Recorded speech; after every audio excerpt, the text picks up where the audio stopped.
Assalamu alaikum wa rahmatullahi wa barakatuh, brothers and sisters. Good evening, ladies and gentlemen, and welcome to the third episode of The Convo, a podcast hosted by yours truly, Sufyan Badr, and my co-host Hamza Qureshi, on social issues, a fortnightly podcast every second Monday on social issues, on current issues, on political issues. And of course, we try and raise important issues of consideration and bring them to your consideration. Thank you very much, ladies and gentlemen, for joining us tonight. We actually go live tonight in very precarious circumstances. Of course, there has been about just under a week since the tragedy in Lebanon, which has been a tragedy of what can only be described as obscene proportions. Yep. We would like to use this opportunity, inshallah, to try and introduce some guests, to try and introduce some important angles and perspectives on the issue of Lebanon and what has happened in Lebanon.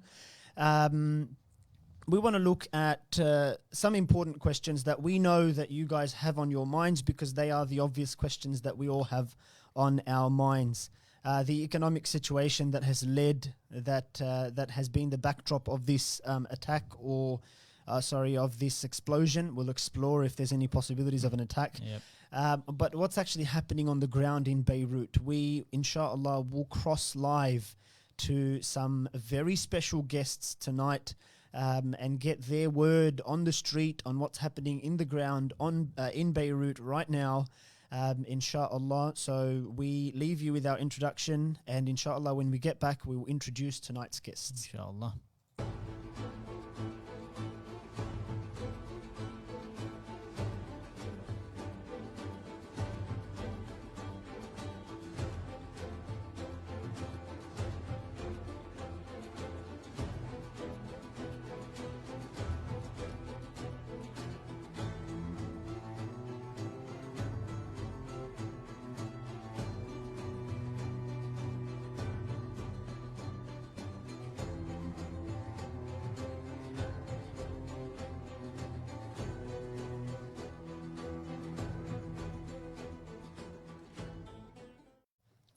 Assalamu alaikum wa rahmatullahi wa barakatuh. Welcome back after our short intro video.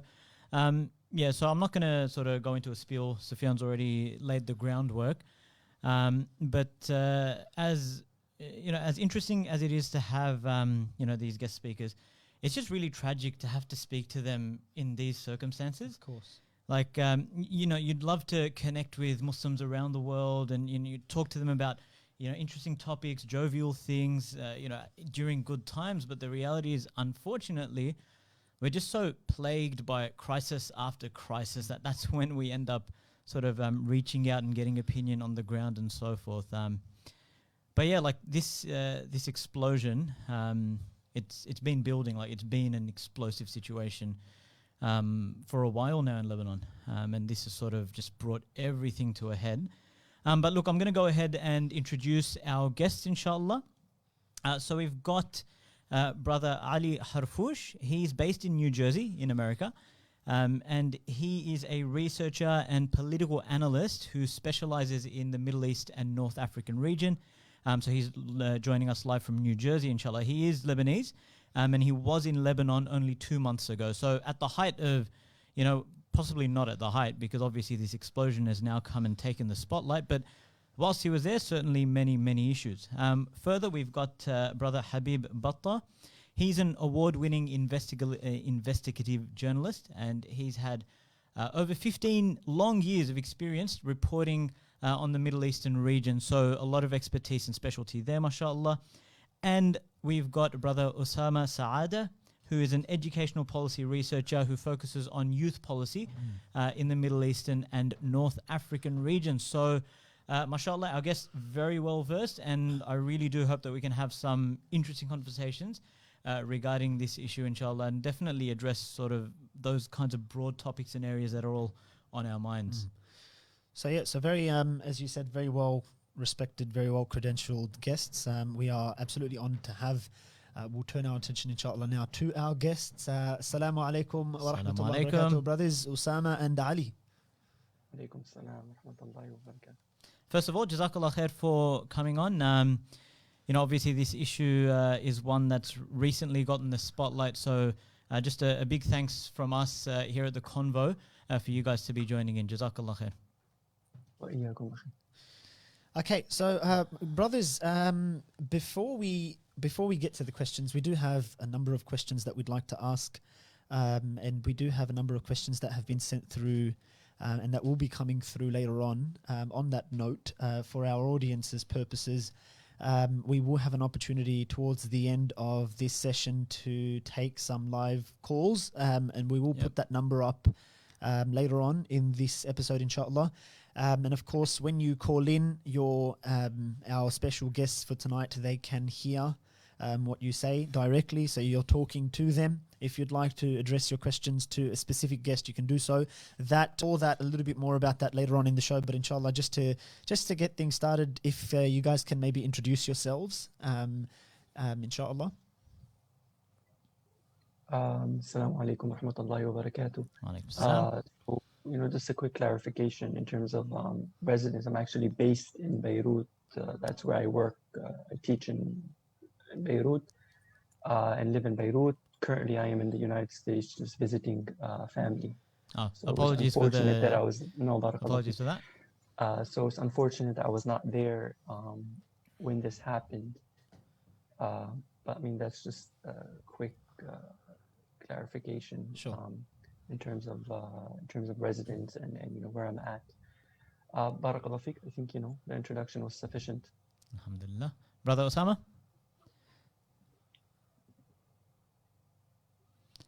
We can't hear you. You might be on mute. I think you are. There we go. better. Okay, now? Yes, we can hear you now. Okay. Jazakallah khair. Assalamu alaikum, Wa alaikum assalam everyone. wa rahmatullah. So pleasure to be with you all. So I'm a university student studying English literature at the American University of Beirut, and I'm passionate about researching about education policy in the MENA region and to know how to improve the education sector in Lebanon specifically. So yeah, that's initially it. Yeah. Excellent. For our audience purposes, again, that acronym has been used a little bit with the publicity with MENA. I would just explain that's a reference to Middle East and North Africa. So we do have well-versed academics and students of the region of Middle East and North Africa. So, of course, we're looking at a tragedy that has hit the Middle East, that has hit Beirut and Lebanon in particular. But of course, it might bring about discussion about the wider area as well. Maybe we'll get started, inshallah. Yeah. We do want to get on with the program. We do want to get to the first question. Our third guest will be joining us. He is a very busy man. He's, as we said, an investigative journalist. He had an interview. In fact, I think he's just finishing off his interview. So he'll be joining us very shortly. I'm just in touch with him. Pardon me for the lack of professionalism if I check my phone, but I'm just staying in touch with our third guest, and we'll introduce him when the time is right. We do want to start with the first question of what was your initial reaction? Obviously, we've all read about it. We are quite distant from the eye of the storm. We're in Sydney. We do have listeners in several places around the world, but of course, none of us are in Beirut. And so for maybe we'll start off with yourself, Usama. If you can tell us a little bit about what was your initial reaction when you heard the explosion, or when you heard about the explosion? If you can tell us a little bit about your initial reaction. Yeah. So what happened is I was in my room, in the living room actually, and I felt and sensed like an earthquake. So because the building was shaking a lot. So I thought at first, and the family as well, that it is an earthquake.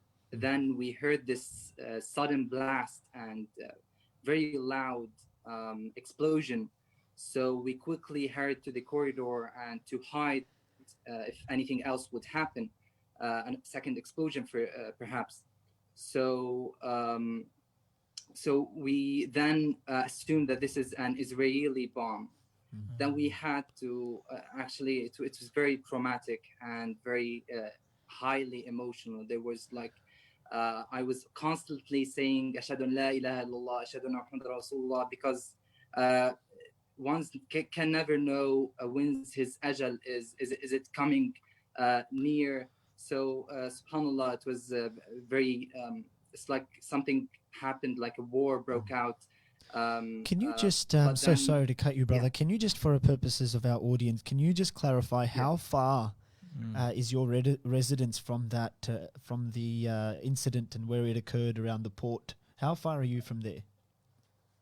How far? I would say like in the middle. So it's not that near, neither that far. Fortunately, alhamdulillah, the doors that are made out of glass, the glass doors, weren't close, so that didn't damage our apartments. Alhamdulillah, Rabbil Alameen. But I would say neither too close nor too far. So like in the middle. So other people had it far more worse, as you all know. Injured people, deaths, over 100 people died in that explosion. So, but alhamdulillah, Allah protected us. Alhamdulillah, I mean. And may Allah have mercy upon all those who passed. Lillahi wa inna ilayhi raji'un. And what about yourself, Ali? So, as you mentioned, you're based in Beirut, but you were outside of the region when this occurred. What was your initial reaction, thoughts, feelings, and so forth? Honestly, pretty much the same as Osama. Absolute shock and utter disbelief. It's when something like that happens, you really don't know where to start, who to call first, who to check up on. And like Osama, I was actually woke up so my sister woke me up. I was actually in California at the time, and my sister woke me up saying that Israel has launched strikes against Beirut. Beirut is on fire, and so we got out of bed, and it was with my mother as well and my sister, and we turned on to the news, and it was just, trying to fathom what happened, because we were seeing the images of the blast, and anyone who watches the mushroom cloud. Yes. It looks almost like it's not real, like it's a scene from a Hollywood film or something. It was surreal. It was very surreal. So it took a while to process what happened, and then that's when we began to call family members. And then at one point, I had to check. I had an apartment not too far from where the explosion was set off. I would say maybe 1.5 kilometers, maybe. That's quite close. So the windows, doors were shattered, blown in, furniture thrown to the other side of the room. The apartment's in complete disarray. Some of the neighbors sustained injuries. Previous workplace was pretty much also destroyed, and that's approximately 2 kilometers away. The university that I lecture in was also heavily damaged. In terms of the some of the infrastructure and the glass, especially the lower campus. And then checking up on relatives. I don't think there was a single person who was not in one way or another harmed, whether it's financially or physically and so forth. We read about, of course, in the various media outlets, you read about some of the statistics are absolutely, like I said, it's obscene proportions. Like, again, it stokes up the imagery of war, imagery that Lebanon is not entirely unfamiliar with in its recent past. And you're describing it, the way you're describing it, it really feels like a war zone. And then you hear those statistics, 200, I think the latest stats I've just checked before coming online is about 200 people, BBC reported up to 200 people dead. Thousands. I think 5,000 or 6,000. 5,000 or 6,000 injured. And of course, we had up to 300,000 people who were left homeless. So it really has that feeling. Sufyan, to put things in perspective, and Osama knows this, in Lebanon, we've pretty much seen it all. Okay, so we've seen car bombs. We've seen, riots, protests, wildfires, amassing of garbage all over the streets. In 2006, when the Israeli war broke out, when Israel was striking Beirut, We were there for that, in terms of the damage, the bridges blown down, the airport parts of the airport on fire, but nothing could prepare us. And this is somebody who's seeing everything on video, right? Nothing could prepare us for the images that we saw on August 4th. It was absolutely Definitely surreal and insane. Yeah, Just want to take a moment to introduce our third guest. A very warm welcome to you, brother. I hope you can hear us clearly. Yes, I can hear you. Assalamu alaikum. Your voice is coming through loud and clear as well. Alhamdulillah. We've got Habib Batta. We've got here, investigative journalist. Brother, we introduced you with all of your credentials just before you arrived. But it's an absolute pleasure to have you. We were just taking introductory questions around initial reactions, and maybe, sorry to throw this onto you so soon after your appearance, but if you can maybe tell us a little bit about yourself and maybe your initial reaction to what's happened in Beirut. Thanks for having me. Our pleasure. I've been covering Lebanon for the past 15, 20 years now. Been through this, not my first rodeo with all these bombs and situation we're facing here. But as your guest said, it was for someone living in Beirut and to say that this was a big deal is a big deal, because we've been through every war you can imagine, and every kind of bomb has been dropped in this country. So now we had a homemade bomb. It seems to top it all off. And, when I felt it, it was, I thought it was another Israeli attack, because I thought everybody went up to look at the sky. That was our first reaction. Look at the sky. And that tells you of people who have been traumatized and air bombed for their whole lives. I didn't remember a time in my life when I didn't look up in the sky in Lebanon since I was a kid. And think I'm going to get attacked. So I heard the thud. I was lucky, right? Living on luck. Sorry to interrupt. So how far were you from the actual blast? Well, I was going to say, I was just passing by the port, 10 or 15 minutes before it happened. Wow, subhanAllah. And it's normal because, you pass by the port every day when you drive around Beirut, and the highway is on the port. That's how people died, because they were just driving. Oh, goodness. They were just driving by. And this is 6 years, So you asked me where I was this week, but you can ask me where I was for the last 6 years. For the last 6 years, I was next to that bomb. All of us, all those cafes and restaurants and bars, and that's where we spent our youth, and birthday parties, and my wife's birthday party, my birthday party, every birthday party we had on that street, Marmakhayat, or Jamezi, or the cafes and restaurants, and I walk those streets every day, taking pictures of. And to see infrastructure that you're so familiar with just shattered and flattened in the way that it was must have been catastrophic for you personally as well. Yeah, I mean, as I said, it's like, imagine, I don't know where you guys are or where anybody is in the world, wherever there's that place where you used to go to cafes and restaurants and where you used to walk and meet your friends. Imagine all of that's gone, like just blown out. And that's not only that, but also the houses, 300,000 people without houses, because this is the oldest part of Beirut that was hit, the oldest standing part of Beirut. Most of Beirut has been destroyed and rebuilt. But this area, Jamezi, Marmakhayal, Ashrafiyeh, is still the oldest part of the city that's standing. And now it gets hit with this.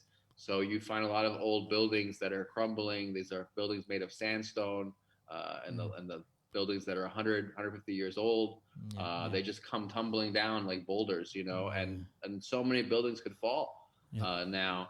That's the real fear, I think. Yeah, I think I just want to touch on something that it seems, in fact, all of you have mentioned, which is that when you first heard of it, you thought immediately of an attack, particularly from Israel. Now, there's still talk of it potentially being an attack. Now, obviously, the broad narrative around it at this stage is that it was an accident, ammonium nitrate, so on and so forth. But even the president seems to have suggested it could possibly be an attack. Now, just what are your thoughts on, and this is for, you know, whichever of you would like to respond, perhaps we can get a few thoughts here. Attack, accident, how should we look at this?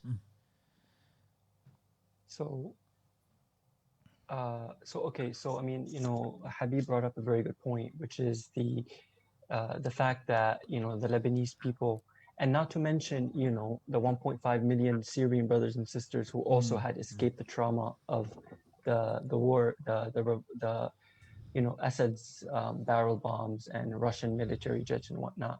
So the general collective psychology in Lebanon is one of trauma, right? Like Habib had pointed out. So it's only natural and instinctive that that is the first thing that we would think about, right? Now, in terms of what we know, the data that we have on the ground, you know, beyond the certain narratives that are being pushed from certain corners around the world, and the narratives that the president of Lebanon, who is extremely incompetent and unqualified to be making any type of statement about the attack, is also trying to push in a sense to try to shift responsibility for what happened. Based on what we know on the ground, one thing is for sure, that 2,750 tons of ammonium nitrate were placed in the port, that they've been there since 2013, 2014, that they were in an unguarded location, unsecured location, that they were put by the grain silo, that they were put potentially by a weapons depot. And the very fact that, I mean, it's just the epitome of incompetence that you would place 2,750 tons of explosive and volatile ammonium nitrate, we're not talking about fertilizer here, next to the wheat and grain silos at the center, at the heart of the city, where everyone has their coffee, where people pray, where people shop, where people, you know, take their children for not just that, I think it's 60% of imports as well come through that port. So yes, it is the heart of the city, economically, socially, culturally, and just in terms of the everyday. So regardless of whether or not there was an attack, right, whether this was instigated, what we do know is that the first party to blame for this attack is those who were incompetent in handling this material, and that is the Lebanese government. You know, that's based on what we know. Now, of course, there are other speculations about how did the ammonium nitrate explode, what was the trigger and stuff of that sort, but that's still something that would remain in the realm of speculation. And I'm sure, you know, Habib has, you know, knows much more about this particular issue. Yeah, perhaps on the ground, we've got, you know, both Osama and Habib who are both there. What's the feeling on the ground there? Is it, you know, do people generally feel it was an accident, or obviously without taking the blame away from the incompetence, as Ali mentioned, attack, accident, sort of where do people stand? I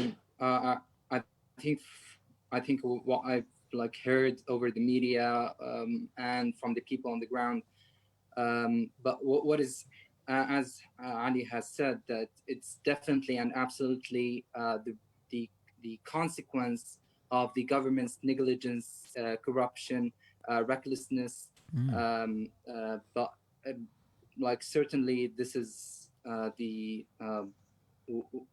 like self-evident amongst the people, and the protests are more furious than before the pandemic happened. So it's more emotional, sentimental, like the phrases that is prevalent and said by the people, like either us or them. We have nothing to lose after this blast happened. So we have nothing. So either us or them. I think again from what we read of the situation in Lebanon, there was a lot to talk about in Lebanon even before this happened. I mean, it's a very volatile territory even before something like this has occurred. And of course, you know, the media at some point, especially Western media, to some extent complicit in just not even reporting what has been happening in Lebanon for the last 6 months, even before this incident. But it's very volatile ground, given the economic situation well before this incident has occurred. And if you look at that sort of, we wanted for you guys to maybe try and shed some light on that the life of a layperson, the life of the everyday citizen in Beirut, in Lebanon, what kind of hardships, because we want to try and maybe get a sense of how perhaps their lives have been exacerbated by this incident. But what were their lives like leading up to the incident? Yeah. Well, go ahead. Go ahead, Habib. Go ahead. It's a Venezuela-like scenario that's in what I've Lebanon, come across as where well. people lost 80% value of their money. So whatever money you have in the bank, whatever money you have in your pocket, whatever money you're getting paid, it cut it by 80%. So imagine that in whoever you are, wherever you are. Imagine Sydney, that Australia, by the way. What's that? Sydney, Australia. Yeah, so imagine it there. I'm sorry, I've been doing so many interviews, I gotta lose track All of good. Australia. God bless Australia. You guys always call so many Australian TV and New Zealand. I don't remember how many I've done, but I guess there's a big community there and you guys care, so that's great. There is but, a big Lebanese Christian and Muslim community in very significant actually in Sydney, and that is why we're very interested, and I think a lot of our audience is very interested in just trying to get an understanding of the life of the everyday citizen in Lebanon as well, how this has impacted their lives. Like, for example, things that we've been hearing about. Know what it's like. Sorry, go ahead. So a lot of people probably know what it's like to be sending their family money. People are living off of, remittances. So I'm sure a lot of it comes from Australia and other parts, but people lost, have lost everything so many times in this country. So many times people lost everything, and lost loved ones and been bombed. We were talking about, I think somebody talked about 2006, 2006 war might not have been the biggest explosion, but you had a leveling of dozens and dozens of buildings, and I think what's ironic about all this is that different communities pay different price based on geography in this country. And if you're Shia in Lebanon, you're much more likely to have experienced this before in recent years than other communities like the Christian community, which these neighborhoods haven't been bombed during these wars so much. So the people who were spared now didn't get spared. And I think you have to realize that unfortunately the city is still divided on a sectarian basis, and the people of Dahia and South Beirut and South Lebanon unfortunately have experienced this kind of thing so much more than a lot of other of us have in the country. And I think that even though everybody's faced it, I think that we have to be careful with saying us and them. I think there's no us and them when there's a bomb, of course, and people are dying, and there's so much of this dying to go around in Lebanon. And I think even if you're middle class, or maybe you have a cousin or someone in a party, even if you're a member of a political party in this country, doesn't mean your life is very good. And so, look, the political parties, they've done a horrible job. The government's done a horrible job. They wish it was Israel. They hope it's Israel. That's their only life, only thing left, that it's Israel that did this to them, because they can blame somebody else. And Israel's done plenty of bad things, and there's no, I wouldn't put it past them to be involved in this either. But we have to face the fact that this government is an utter failure in every way, because it's not really a government. This is not a government. This is militias. These are militias. These are militias negotiating. Every day we relive the war, because everything is a negotiation of the war. Every contract in Lebanon. That's why we don't have electricity. We don't have garbage pickup. We don't have every public contract is the war being renegotiated, the war being relived. I take this much, you take that much.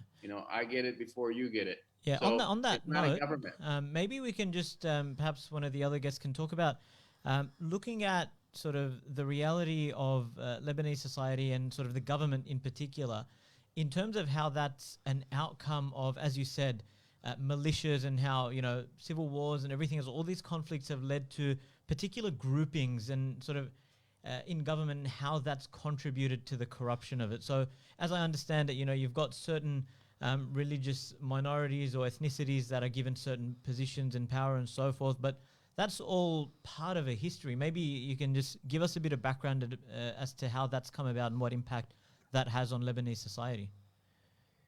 So, I just want to briefly, before I just comment on that, just build also on what Habib had said about the life of average Lebanese person. It's a bit difficult for people outside of Lebanon to kind of fathom what it means to live in Lebanon or maybe even Syria and Gaza. And this is something that I experienced because sometimes I shift back from the United States to Saudi Arabia to the from Lebanon to the United States and so forth. So one thing I can say is that there is no aspect of life that is untouched by the corruption and incompetence of the Lebanese government. So, for example, we know that the air that we breathe, that we breathe in Lebanon, is cancerous due to the high levels of pollution. We have the garbage crisis, and so the very air that we smell, is rancid and polluted. Literally, you can smell garbage. You can wake up to the smell of garbage. In terms of transportation and roads, before you get to your workplace, you have to check what roads have been closed off due to burning tires and which roads are not. In terms of your finances, we've had our income slashed by 70-80% as a result of the financial crisis. So there is nothing, even at the level of the ordinary, that is not untouched, whether it's electricity or something as simple as ordering food, which is then delayed due to a car bomb scare or riots or protests or something of that sort. Now, going back to the original question with regards to the sectarian makeup of Lebanon and how that has affected the politics.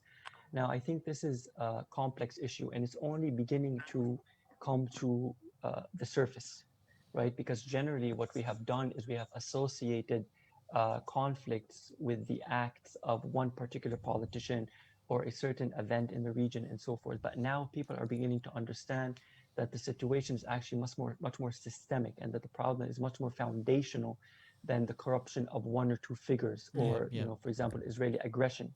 We're beginning to realize that the political landscape, that the foundations of the sectarian system in Lebanon are fundamentally irredeemable. They cannot be reformed, and they are producing and perpetuating the state of conflict in Lebanon, whether it's between the Lebanese or whether it's Lebanon and its place in the broader Middle East.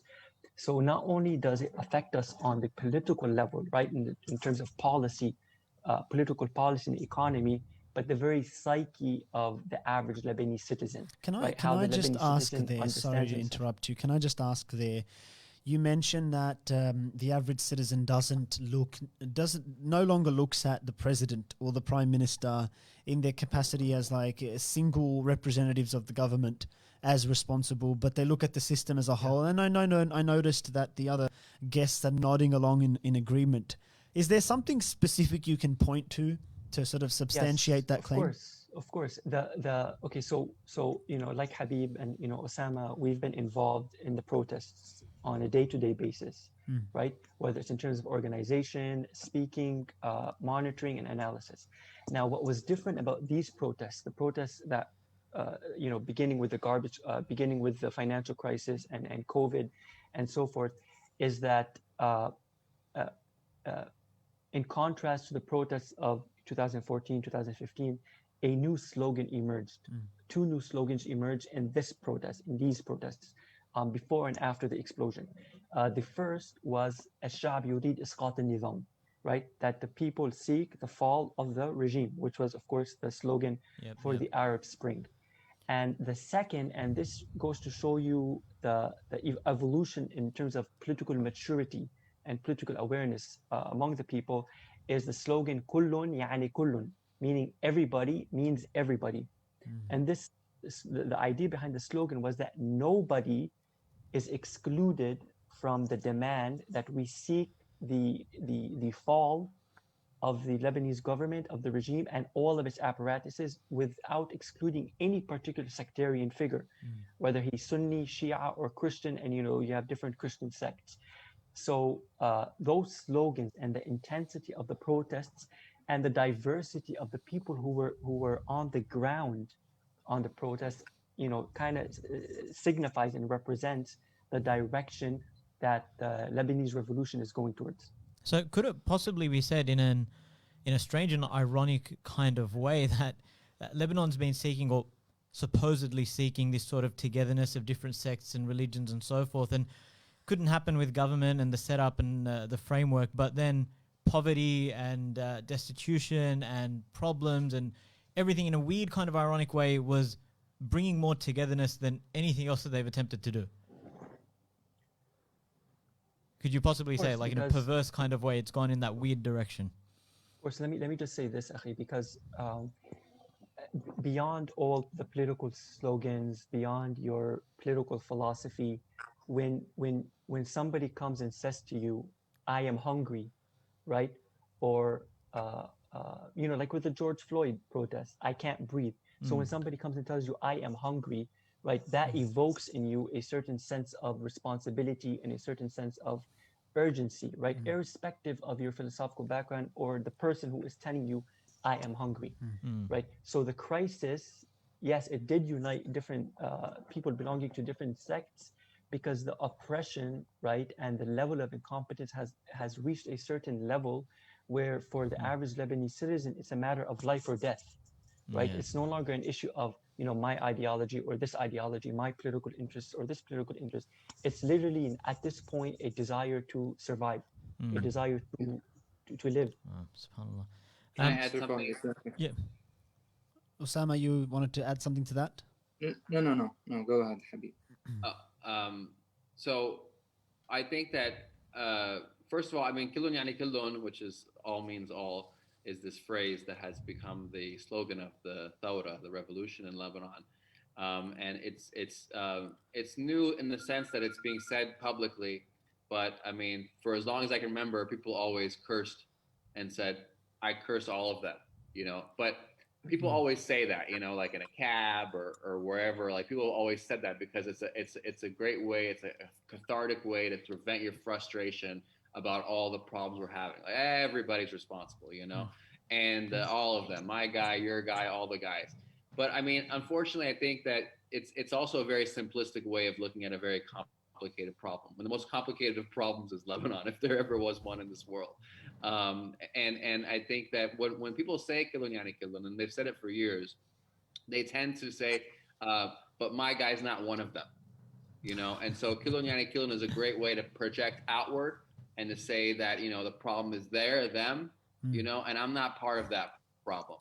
And there's something problematic about that, because I feel that the political system we have today is not foreign. It doesn't come from another planet. It comes from the planet Lebanon, and it comes from our wars. So we have to be very careful not to treat it as something that came from somewhere else. It came from us, and it shaped us, and it built us, and it is who we are. Unfortunately, I think a political system in any country, whether you feel that you're represented by it or not, somehow is fundamental in your society, because people who have guns and money run things all over the world, and we can't deny the fact that happens. And I think people benefit from that in some way or another. A lot of people do, and a lot of people are tied and wedded to these parties for their entire lives. And nobody here doesn't have a cousin or somebody who was involved in the party or involved in the war, because the war affected everybody in this country. And so oftentimes I think this simplification, this reductionism of our conflict as just a battle between good and evil, between the bad guys and the good guys, really kills the nuance of what's happened here in this country, and the real challenge that we face. If we want to change things, we have to also understand how they work. And the way politics works in Lebanon and any country in the world is that people who have money, people who have organization, people who have ideology, and people who have guns, those are the ones who take power and build countries. That's not, we can't reinvent the wheel here. And so the protesters in Lebanon don't have any of those things. They don't have the organization, and they don't have the ideology. And we have a lot of different groups who are angry, and but they're angry for different reasons at different people.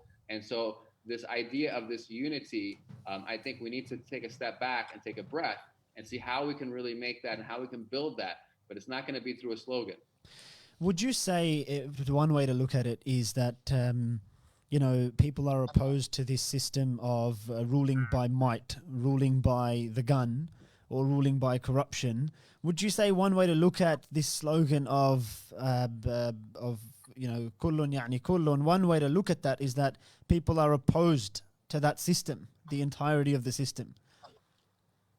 But this is the system of how every government works. It's how Australia works. It's how Europe works. It's how America works. The gun is what makes our our politics in the world. We can't dream and think that that doesn't exist. You can yell and you can scream and you can throw things and you can break windows. But if you're going against people with tanks and guns and armed men, and so you have to be realistic about the world that you live in. I think that every government system is based on a monopoly of violence. In Lebanon, there's not a monopoly of violence, So in the countries that are nice and rich, okay, you have one government and one army and one police, and you can't challenge them. It's funny, if you go to America, you can't block a street, a highway in America, like you can in Lebanon. You can't block a downtown. They'll take you out in a second, because that's what a country is built on. Essentially, someone has to win. Someone has to say, I'm in charge. Okay, that's how countries work. They work with clear command. Okay, clear chain of command and hierarchies. Unfortunately, we're not in a utopian world where there's no hierarchies and everybody's loving each other. And I think that people in the West don't realize the amount of violence that keeps their societies peaceful. And so it's very easy to look at this. Oh, you guys are so violent. I mean, or you have warlords. There's no country that wasn't founded by a warlord. Warlords find countries. That's what happens. You forget about it over time. They tell you it's okay and you're the best ones, and they tell you a story about it 50 years later, and everybody's happy. But Australia, all the countries in the world are founded by violence. Absolutely. And the question is, who will win the violence? Maybe and no one can win the violence in Lebanon. I want to try and redirect some comment to Osama here. Because you can tell he's itching to go now. He's got something to say.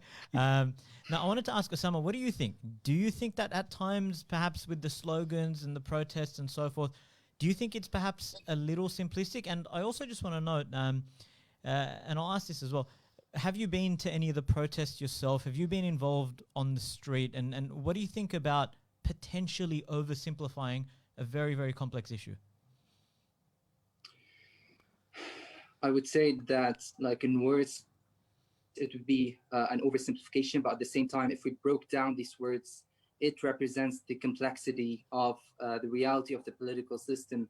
But I think the external, or the what is the apparent meaning of this slogans are like simplistic, but at the same time, if you break it down, it could mean it could have a far deeper meaning than what it appears to be.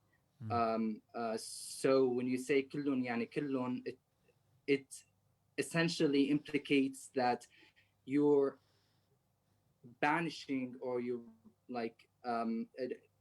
kind of like destroying the system as a whole. But I think if someone just contemplates about it, that would lead him to this meaning. But at the same time, I'm not very on the ground as frequent as others, but I'm very active on social media, following news very frequently. But at the same time, it holds truth to it, to the slogans that, for example, الشعب يريد إسقاط النظام. But at the same time, there's no clear alternative that the people has, like a clear direction towards. But what they do know, what is absolutely evident for the people, that these politicians, these warlords, must go. And I think that's the voice that's coming through in some of the protests that we see on a daily basis, gaining momentum as well. Look, I want to turn our attention. Sorry, go on. Just if I can build on what Habib said in terms of, sure. How do we engage with a political phenomenon that is as complex as Lebanon, and in terms of where do our slogans come in and whatnot. So without doubt, I think, one of the worst things that we can do is to engage in reductionism or optimism or any type of utopian thinking without understanding the complexities of the situation in Lebanon, let alone the complications in the area, right?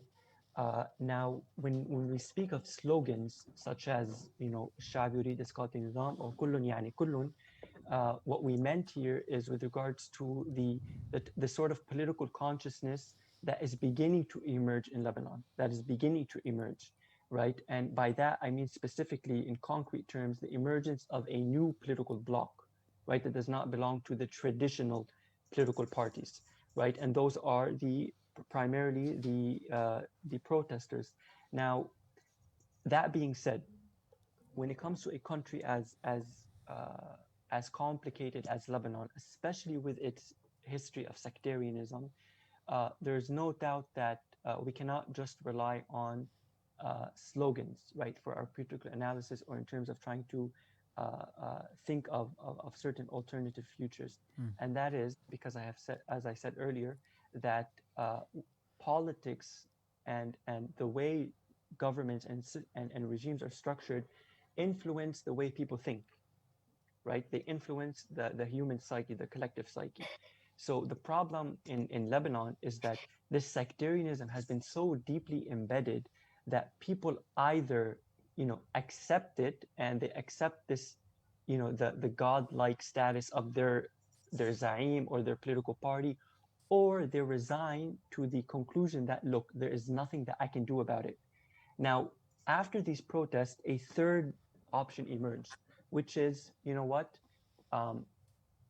the not doing anything or the inevitability of sectarianism in Lebanon might not be a certain eternal present, right? But it is something that we can change, right? Now, the problem with that, and this is something that we felt on the street with the protesters, is that there is no,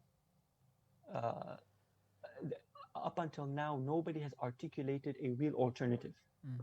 Now, why is there no real alternative in Lebanon, right? One can, for example, point to, okay, what about a democratic socialist state? What about a state in which, voting is not based on sectarian affiliation and whatnot? Now, the problem with that, the reason we can't think of a radical alternative is because unfortunately, many segments of the Lebanese population still accept this religion of sectarianism, right? They are still very loyal to the point of ultimate concern and absolute surrender to their political elite, and to their political party. So I'll end with this. For example, when we were at the protests, right? I still remember that, we would always be attacked by two fronts. The first was, of course, the state police and the Lebanese armed forces, but the real brutal engagements and attacks actually came from other Lebanese citizens, right? Other Lebanese groups that belong to certain political parties who would literally come down to the protest with gasoline, pocket knives, and sticks, right, to terrorize the protesters. So that kind of goes to show you why, like Habib is saying, the political landscape in Lebanon is as complicated as it is. Jazakallah khair. Look, I might try and move to a different aspect of this discussion, which is the international kind of reaction to it. So, we've heard and seen these outcries of support and sympathy and so forth coming from Western capitals and even Tel Aviv and so forth. And then we saw France as well get very closely involved with Macron actually being present there. How do the Lebanese people view the international reaction? Do they see it as genuine? Do they see it as tokenistic? What's the take on the ground with regard to the international reaction to this tragedy? Well, can I just say that there isn't one Lebanese people that feel one way about things. And that's the core of the situation in Lebanon, is that people in Lebanon have very different worldviews, and they will take every event and explain it very differently. And that's why it's so important, as I said, to have a chain of command, to have a state where everybody learns the same thing, okay, and doesn't question that much what the story is. And that's the way that countries function well. But Lebanon's not at that stage. Lebanon's a stage where everybody has their own story, and they'll believe whatever they'll believe because whatever has helped them survive in their lives. And, so before Macron came here, Ahmadinejad came to Lebanon in 2006 and walked the streets and said, oh, we're rebuilding this part of town. They didn't care about that part of town. saying they didn't, people in Lebanon, some people even celebrated when they were bombing South Beirut. And they didn't have the whole world community up in arms saying we're going to rebuild South Beirut and Hezbollah. We're going to rebuild Hezbollah's neighborhood. No, nobody cared at that time. And so, but now people are all, feeling their hearts because again, this is the French Christian part of Beirut. And so now you have the French president who comes in. And so our whole life, we could talk as much as we want about fixing things in Lebanon. But in the end of the day, Lebanon is a joint venture between warlords in this country and big countries that have weapons that want to fund them. And so France funds, what its friends in Lebanon. Iran funds its friends in Lebanon. Saudi Arabia funds its friends in Lebanon. Okay, so it's very easy to say that we could change things, but we can't forget about the way that Lebanon works is that it's an international arena. Lebanon is an international chessboard. And they've all got their competing interests and they're all fighting against each other. We have to ask countries, are they serious about helping Lebanon? Okay, so you can send us food, but if you send guns, more guns than food, and you're sending food today, but guns every day of the week, okay, you can't tell me that you're a humanitarian and you're trying to help this country. Sorry to interject, but let me ask you the question then. Yeah. So do you think that any of them are genuine in wanting to help Lebanon? What's your personal take on that? What would you say? It's a great philosophical question. I mean, do countries really help each other? Are there good Samaritans in the world? Is the world paved with good deeds?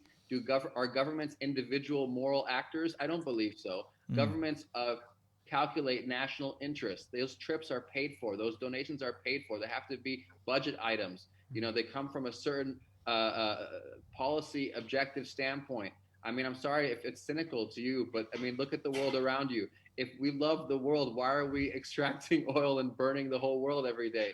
Why are we selling all these weapons? No one talks about weapons industry. Why do we never talk about that? It's trillions of dollars every year that are spent on destroying this world. And the Arab countries buy those weapons like crazy. Saudi Arabia, Emirates, they buy tons of weapons from France.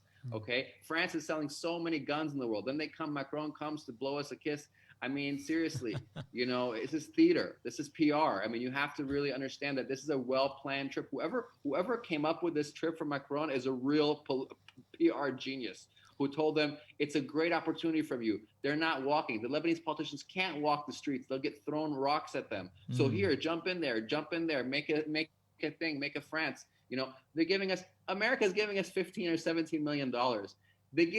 We need billions, not millions. Okay. They're giving Israel 10 billion per year, one of the most wealthiest, strongest countries in the world, 10 billion per year. And then they come and give us 10 million and they want us to say thank you. Lebanon accepts more refugees than any country on earth. And the world owes Lebanon. The world should actually be helping Lebanon because we have borne the brunt of all these wars that the big countries make money from those wars selling weapons. So they should be helping us a long time ago. And so, I think it's very complicated to see things, to detach things, just see it as bad behavior and bad guys in our government. Look, the world's full of bad behavior. The difference in the world is that some countries make money, okay, and have good economies, and some don't. And that's the fundamental problem people face. People are willing to live in, Arab countries that are not democracies because they're full of money. You don't see people rising up in the streets in Dubai, okay? But this doesn't mean that there's freedom there. So I think we have this problem between freedom and economy, and we try to mix the two. But people need absolutely. Jobs. I think you raised some. I think you raised some really important points. But if we want to sort of move beyond, what might be perceived by some as the fatalism of that kind of narrative. I mean, let's put what we have on the table. We've got distrust between, we're saying we don't have a united voice within Lebanon, and that's understandable. There's various factions, there's various religious, sectarian, ethnic communities. And then outside of Lebanon, we're saying, of course, and it's true, there's quite Machiavellian kind of politics that are always being played. We don't have these good Samaritans it's all a PR act, so if you haven't got the help from the outside and inside, it's quite a quagmire of conflict and division. And that's the reality of modern nation states, especially in some of these war-torn areas such as the Middle East. What do we see, and I'd love to get some comments on this, and I'm happy to take some calls on this as well, as a potential way forward, to try and unite some important voices internally, to get an indigenous voice rising from within Lebanon for some kind of political unity, for some kind of political change. What do our guests think? Maybe we'll So- start with yourself, Ali. Okay, so I mean that's a very good question, and it kind of builds it builds on what Habib was saying. So first things first, when we think about Macron and his recent visit to Lebanon, what comes to mind is don't throw rocks if your house is made of glass. Same thing with the comments made by Trump and whatnot. So we have seen how certain classes and races and ethnicities live in the so-called first world, whether it is France or the United States. We have seen how, the modern state, the modern nation state, and neoliberalism turns politics into an extension of war, or politics is war by other means, as it is said. And and what's interesting, related to Lebanon, sectarianism in Lebanon actually began before the Lebanese state was even founded, right?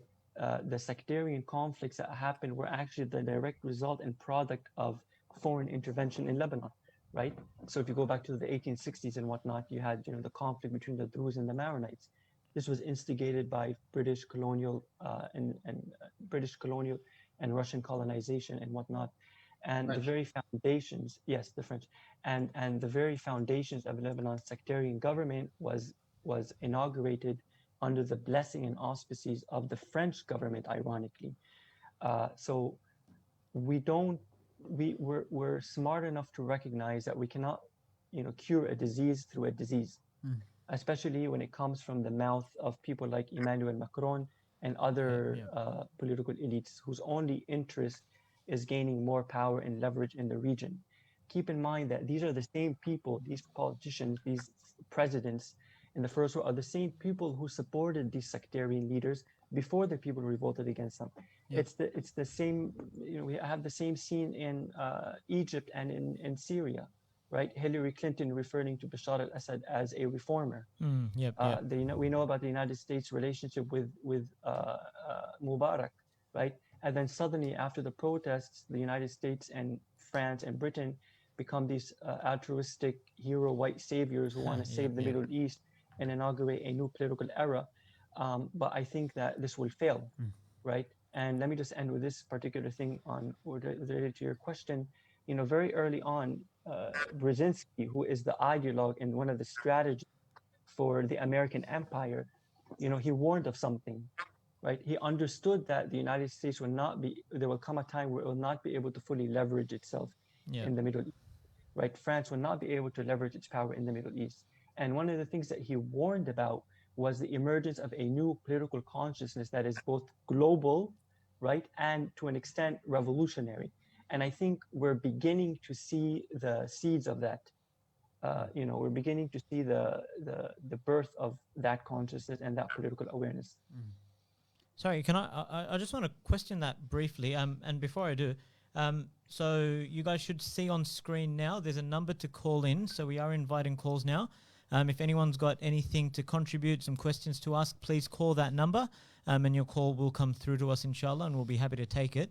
But just in the meanwhile, Ali, so you mentioned a global consciousness. So are you connecting what's going on in local Beirut and Lebanon generally to something more international? Like, where's the connection there? Or even something regional, to draw a connection between those realities? Yes. So first and foremost, one of the key elements in terms of understanding politics or political analysis is to always look at the regional and the global context, right? So we have, for example, in the Middle East, as of 2011, the Arab Spring, right? And the successes and the failures of the Arab Spring. We also have, even in the West, the emergence of protests that denounce neoliberal politics and the godlike status of the modern business corporation and so forth. So I think without a doubt there is the emergence of a global political consciousness that, although the slogans and the demands and the awareness is not at par, right? It is not homogeneous. It is not the same in different parts of the world, but there is this sense that a new political horizon or a new world is possible. And I think the Arab Spring one of the things that the Arab Spring did for Lebanon, I would say, Yep. is that it inaugurated a new possibility. It inaugurated a new possibility, and that possibility being that an alternative future can be articulated and can be thought of, right? If only at the level of thought, right? And I believe that's what matters. We've got, at the moment. sorry to cut you, Ali, we've just got someone on the line with us. If we just take this call, then we'll see what some of our audience has to say on the issue. Yep, and if you can introduce yourself, please, that would be great. Jazakallah khair.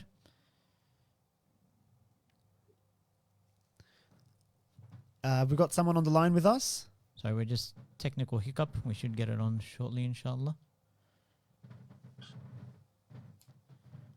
Our tech guys are working furiously in the background. Look, whilst we sort that out, I know we've had a little bit of a chat around external powers. I particularly, there was something I have to say. Look, I'm not of Lebanese descent, but of course you feel, as a Muslim, I do feel, but also as a human being, I feel for the tragedy that's hit Lebanon, like tragedy after tragedy. It's not the first one. Honestly, just even labeling this, the podcast, our initial idea was the Lebanese crisis, and we thought, hang on, like it hasn't been one crisis, and we just resorted to the Lebanese crises because it's been crisis after crisis. Some of the sentiment that you guys have expressed as well.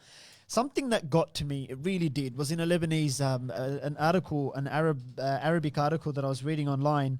It said that that Macron, in front of the French Parliament, he said, إذا لم تتغير الأوضاع في لبنان سنعمل دوليا على تجميد حسابات السياسيين اللبنانيين. Like, to come out with that kind of strong, like brazen language, you know, that if the situation in Lebanon doesn't change, we're going to work internationally to freeze the accounts of Lebanese politicians. Like, I want to know a little bit about how does that make us feel? We've just got someone on the line right now, so we'll return to that question in a little bit, maybe mull over it, and we'll just take our question from our, question or comment from our audience member. Assalamu alaikum. Yeah, I just had a question for the guys inside Lebanon. Mm-hmm. What does it mean when Macron comes into Lebanon and he sits on the table with political figures, including political figures from Hezbollah? What does it mean for him to sit down on the same table as Hezbollah? And what does that mean for the future of Hezbollah in Lebanon? Does it mean that they will be part of playing a bigger part in the government, or would they be possibly letting down arms in the future to be accepted? And given that Macron has told the opposition that Hezbollah is here to stay and to be able to work with Hezbollah, that's the question. Thank you very much. I assume that our guests, they heard the question correctly. They heard it through. It was clear. Yes. Yep. So perhaps one of the gentlemen who are actually in Beirut at the moment, it would be good if you can respond. Well, I mean, I think it's one of the main political forces in the country, and he sat down with all of the political leaders in the country. As much as he said that he's not going to be part of that or whatever, that hasn't been the case, by the way. France has been really close to politicians in Lebanon. So it's normal. It's normal. Every time a leader comes to Lebanon, they meet with the leaders in Lebanon. It is a little bit unusual. It's true. To have the Hezbollah person like explicitly at the table. But I think people have said that he has a better understanding. He has a more nuanced understanding than the United States, for example, who would say, I can't meet with anybody, And so I think Macron is maybe a little bit wiser than some of the, American counterparts who say that they're going to keep isolating and keep fighting Hezbollah in Lebanon. And that's one of our main problems is the way the world has this reaction to Hezbollah is that they need to be fought. And that's why the Saudis and the Gulf countries put so much money too, because they're scared of Hezbollah, it seems. And America wants to protect Israel. And so this has been one of the big issues about Lebanon is that, we have this ongoing war with Israel in the south of our country. Israel continues to take Lebanese territory. People feel a need to defend that and to join this movement. Can we you can't end that conflict. And so people, it's very realistic to meet with Hezbollah Yeah. because they're not going away. Can I just add to that? I remember reading online a very interesting comment from Danny Danon, who's a former ambassador of the UN, said last year that again brazen language for a UN ambassador to use this language, but I think perhaps that language is coming through because this, and I've heard this, and I'd love to see what our guests think. It seems to be the sentiment on the ground. Just to quickly get a yes or no. The comment was that the port of Beirut has become Hezbollah's port. Is that the sentiment on the ground in Lebanon or no, from your experience, before we go to our next caller? So I've never heard anyone say that before. yeah, so let me just briefly comment on the Macron issue and whatnot.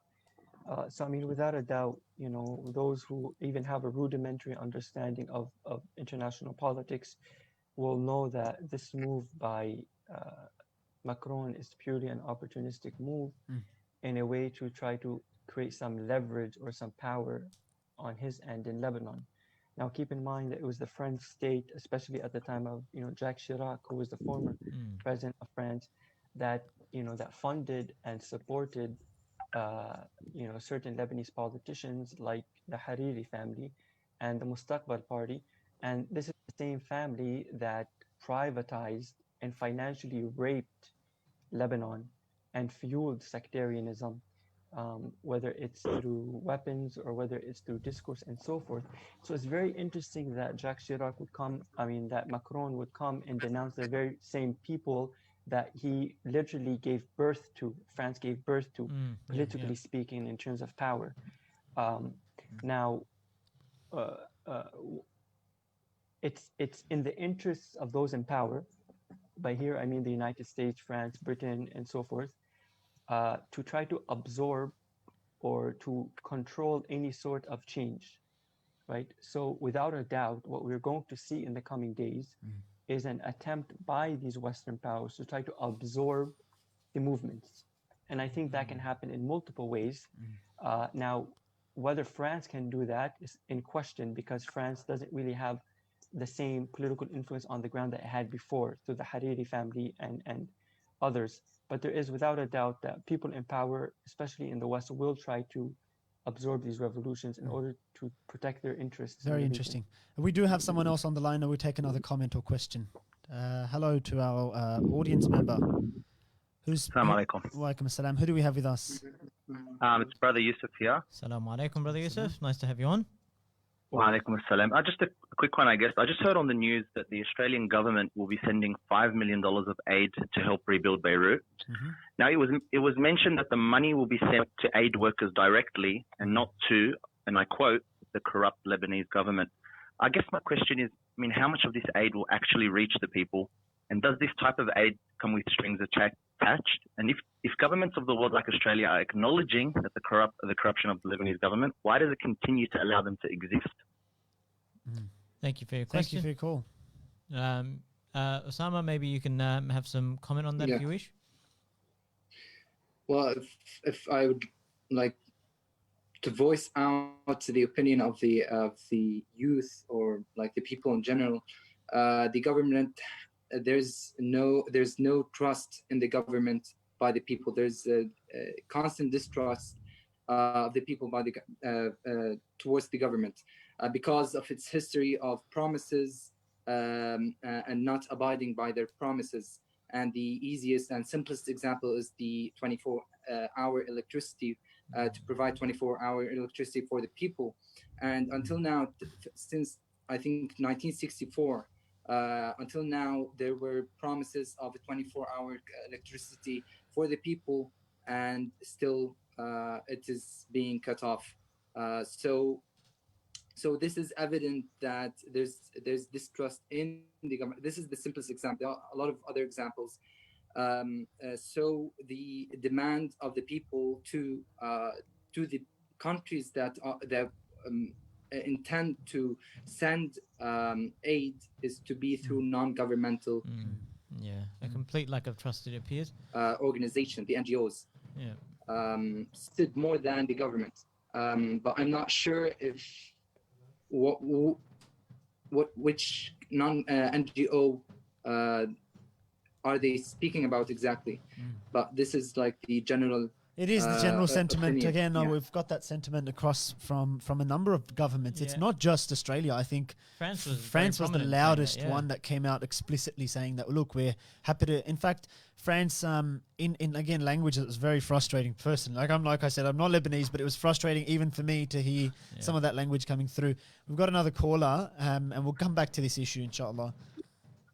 Who do we have with us? It's Abdurrab. Abdurrab, how are you, brother? Alhamdulillah. Alhamdulillah. What is your comment or question? Yeah, my question is that the crisis which is there. Hello, assalamu alaikum. Yeah, we can hear you. We can hear you. Go ahead. You there, brother? My question is, can you hear me? Yes, we can. Go on. Yeah, my question is the crisis which is there ongoing in Lebanon. Is it confined only to Lebanon? Is it calculated? Because you can only the whole region is being suffering. Sorry, brother, you're cutting out. That's okay. No, we caught the question. Yep. I think the brother's asking: is the crisis in Lebanon? Is that a crisis that affects Lebanon, or do you feel that in some ways it's a simmering issue in the wider region? Do you draw parallels between countries within the Middle East? Habib, perhaps you'd like to comment on that? Yeah, I mean, Lebanon is an international venture, you know, and the Lebanon is the manifestation of our world. Our world is divided between the West, you know, on the one hand, fighting the rogue states, fighting the evil empire, right, of Iran and Hezbollah and Syria, right? So that's our world today in the Middle East. And also broadly, right? China is trying to come in. And so Lebanon is this chessboard where all the powers are trying to get a hold of it because of the oil wealth in the Middle East, because of the relationship with Israel, because of the arms trade and the huge amount of money being made here. So Lebanon is a little key piece of this big economy of weapons and oil. And it's that little piece that's not really, nobody really controls it yet. And everybody wants to have that piece. And so that's what's been going on forever and ever. And it's really funny to hear these governments like Australia and I don't know who saying that, ooh, the corrupt government, you know, as if just happened yesterday, you know, and all these years they've been supporting these governments. So it's a lot of doublespeak going on. Of course, and that doublespeak, I absolutely agree with that sentiment. It's not just the fact that they have supported the dictatorships, but in many ways they are the perpetrators of a lot of the oppression in some of the territories surrounding in the Asia Pacific region. Like Australia's got a very long history of a very long and a very bloody history. And so it's very rich for some of these countries. I completely agree with that sentiment to come around and talk about. Do we have someone on the line or is there? Okay, so another something I wanted to ask, I wanted to put to our guests is, this is again a personal thing. I attended Friday prayer just in this last Friday, and it was a very common scene where the Khatib stood up and gave a very passionate sermon about Lebanon, about the crisis. Very beautiful. It touched everyone. You could see there was this tension in the air, and people felt that sentiment, and it resonated. I could see that people's hearts were moved. And, you know, it ended as it always does after a sermon like that with an appeal for donations. And you know, 100% the sincerity is there. A lot of people were angered or annoyed and frustrated, but they said, look, we're giving this, but we want it to get there as well. But I'll be honest with you, I felt, and it's not just Lebanon, of course, there are other parts of the world that are aching and that are bleeding. But on the issue of Lebanon, I felt like donating money just isn't enough. Like, you know, if you were to give one message, I know we are isolated from the eye of the storm, but there's a lot that people in the West can do and can say and can. I just want to ask you, if you were to give one message to our audience who are listening to your words tonight, like, do you think there is something more that we can do than raise our hands in dua and donate financially? Is there something else? Ali, did you want to maybe start off? Yeah, so, you know, one of the things that I was saying earlier was that the first and foremost that the crisis in Lebanon is foundational and systemic. The very mental modes and ideologies that sustain the system in Lebanon um, are essentially what the problem really is. So it's not a problem of, a lack of donations or money. We know that billions of dollars are circulating in Lebanon, but of course in the hands of a certain political elite. So at this point, donations are not going to be, channeled and directed to building a real, what we call a real economy. And so I don't think that we can reduce our response merely to economic support.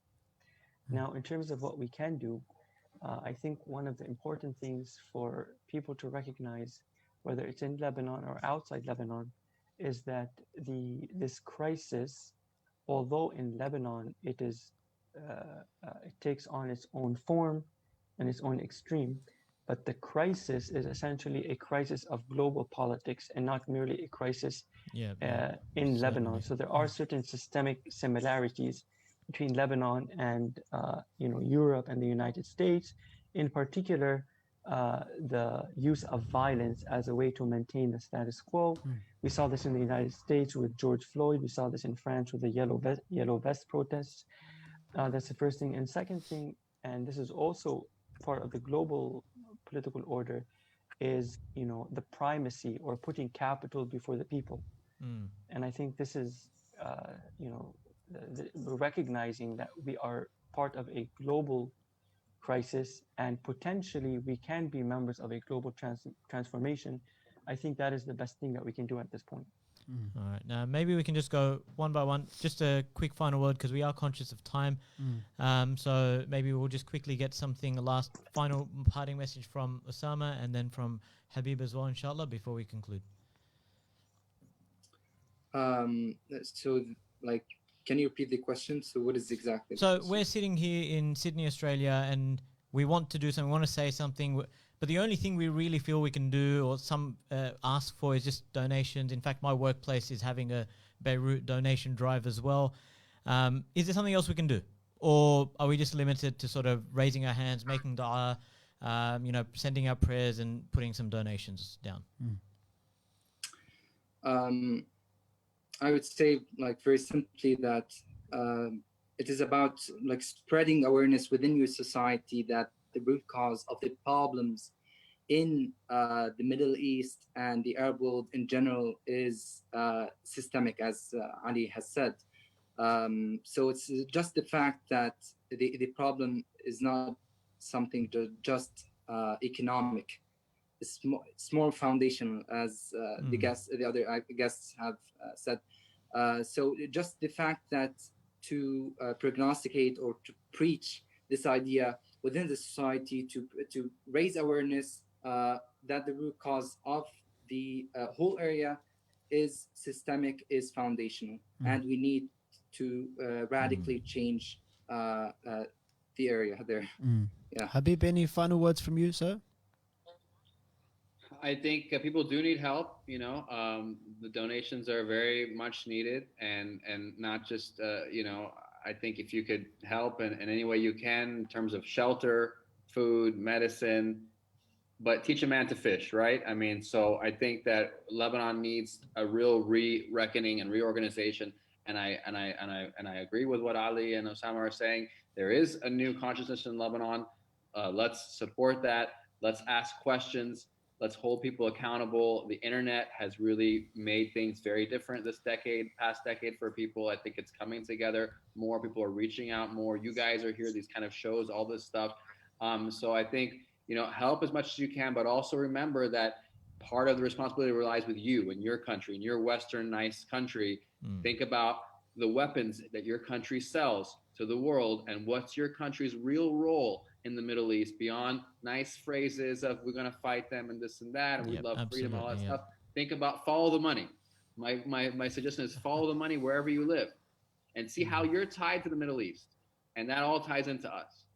Yeah, unfortunately, it's a very very ugly, and honestly, if we follow the money trail, it's a very confronting reality. Like we'd be shocked by how potentially involved or inadvertently complicit some of these nations and even people are in a lot of these issues that occur.